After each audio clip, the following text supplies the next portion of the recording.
before there was Africa, long before the first Roman soldier crossed the sea, long before Carthage raised its shining walls, long before the world spoke the word Africa, there was only the mountain. Its cliffs rose from the northern edge of the great continent like the weathered backs of ancient giants. Wind carved their faces. Rain hollowed their hearts.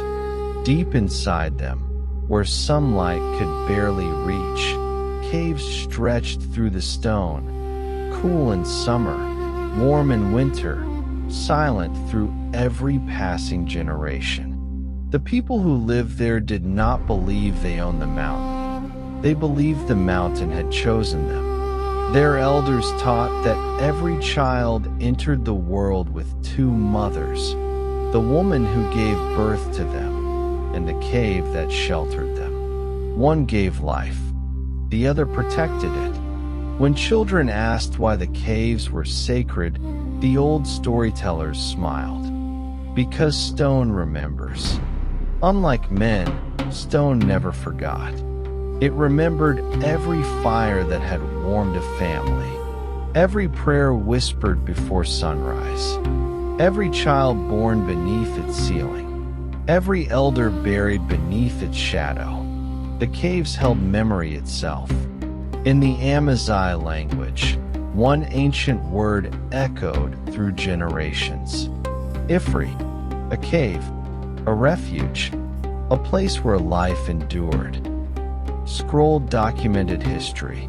The Amazigh, Berber, peoples are among the oldest continuously living indigenous populations of North Africa. Variations of the Berber root Ifri refer to a cave or rocky shelter in several Amazigh dialects.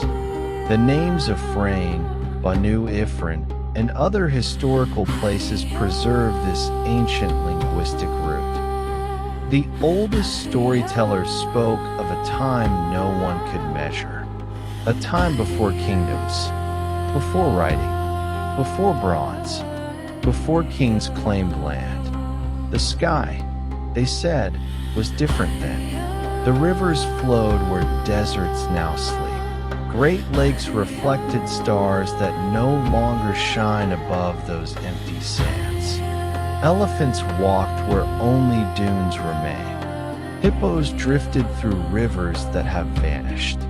Giraffes grazed beneath green acacia trees. Children laughed beside waters that stretched farther than the eye could see. To the young, these sounded like impossible fairy tales. But the elders answered quietly. The desert was not always a desert. Scroll documented history.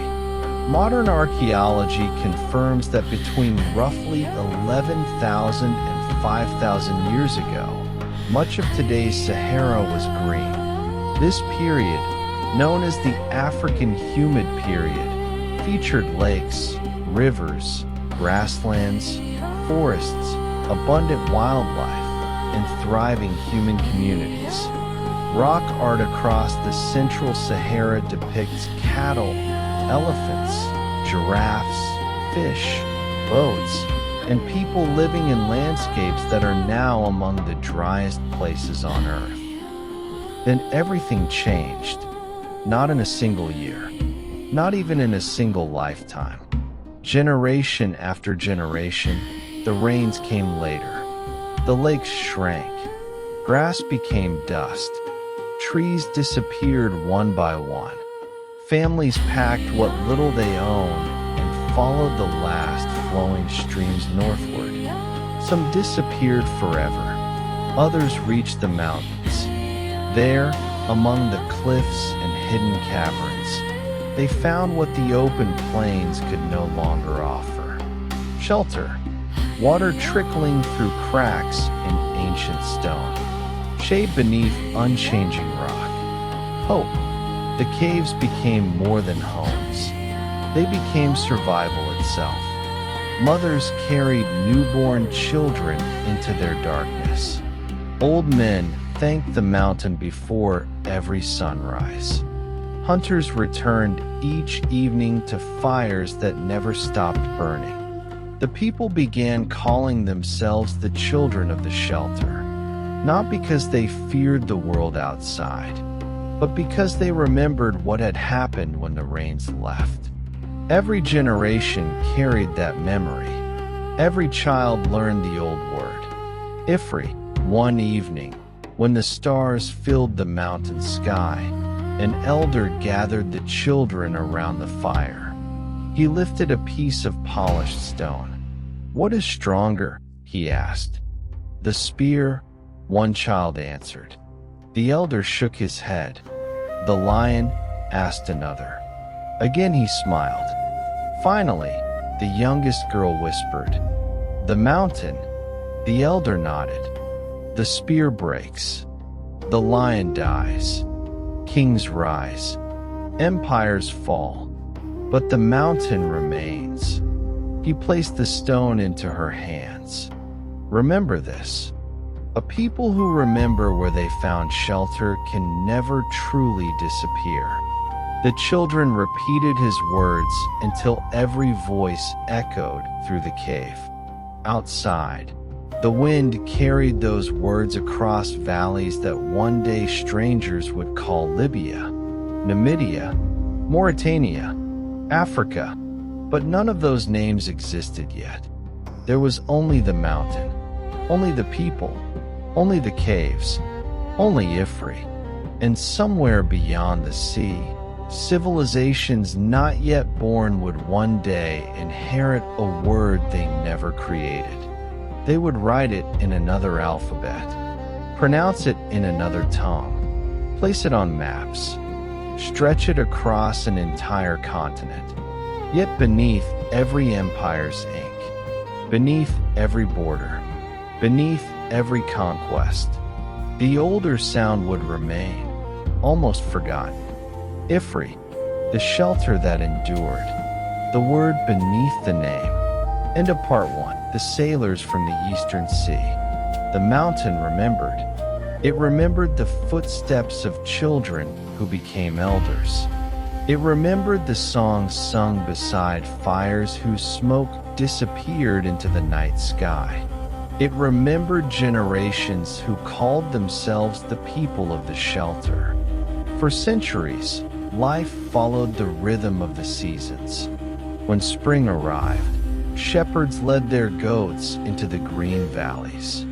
Women gathered herbs that grew between the rocks. Hunters tracked gazelle across the hills. Children explored caves their grandparents had once explored before them. The mountains gave enough. No king ruled them. No emperor counted them. No foreign map carried their names. The people measured time differently, not by rulers, but by winters survived, not by wars won, but by children born, not by monuments, but by memory.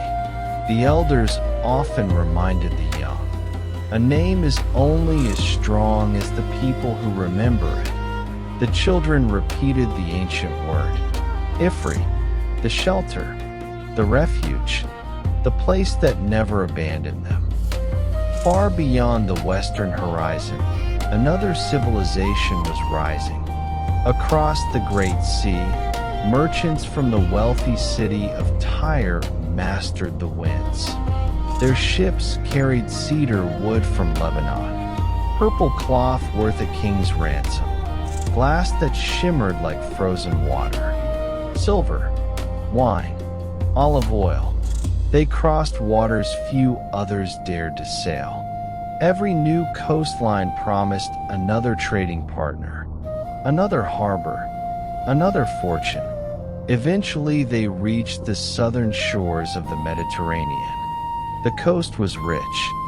Fresh water flowed from the hills. Safe anchorages welcomed ships. Trade flourished.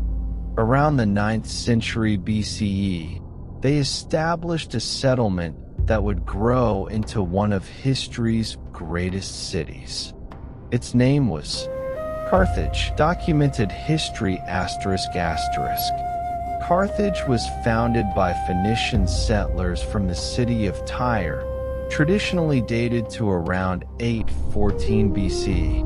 Whether founded exactly in that year or somewhat later remains debated, but by the 6th century BCE, it had become one of the Mediterranean's greatest commercial powers.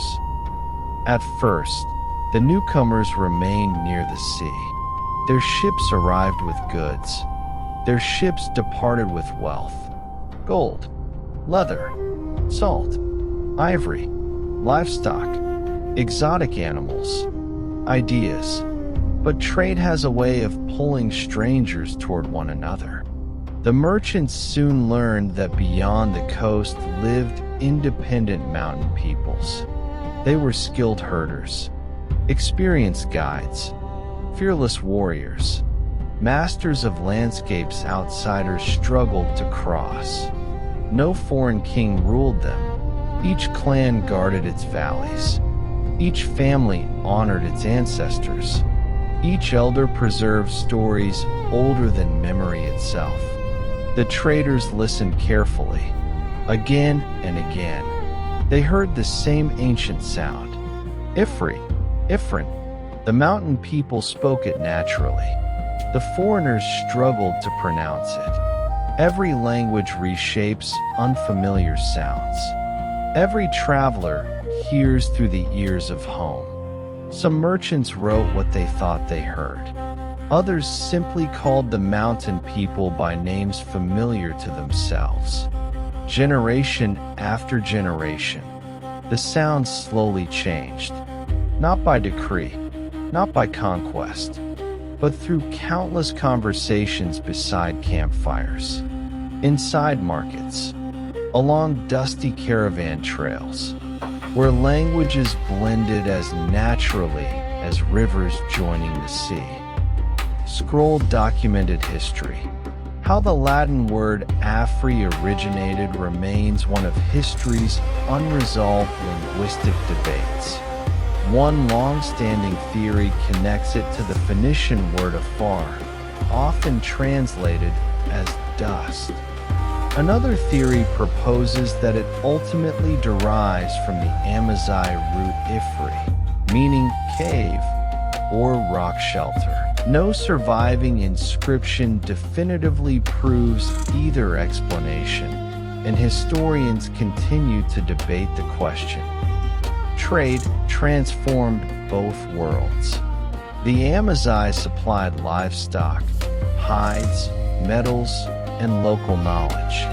Carthage connected North Africa to Spain, Sicily, Sardinia, Egypt, and the distant eastern Mediterranean.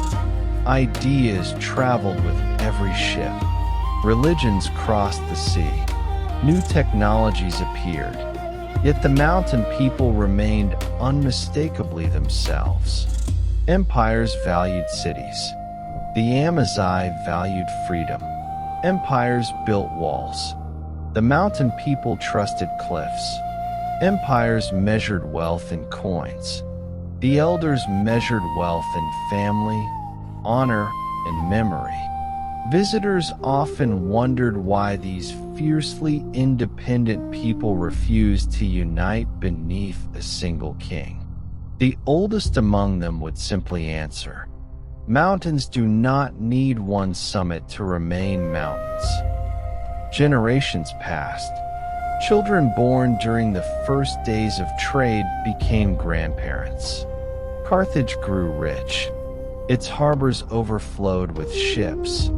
Its merchants crossed nearly every corner of the Mediterranean. Its generals built armies feared by rivals.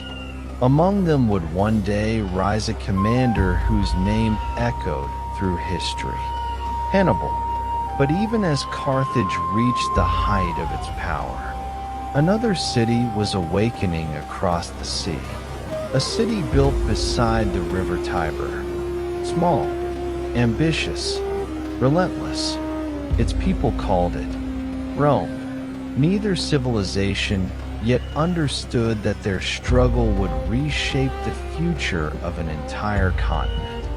Nor could anyone imagine that the ancient words spoken quietly inside Amazigh caves might one day become the name carried by more than 1 billion people. The mountain watched silently. It had seen civilizations arrive before. It knew they would not be the last. Stone is patient. Empires are not. And the story of Ifri was only beginning. End of part 2.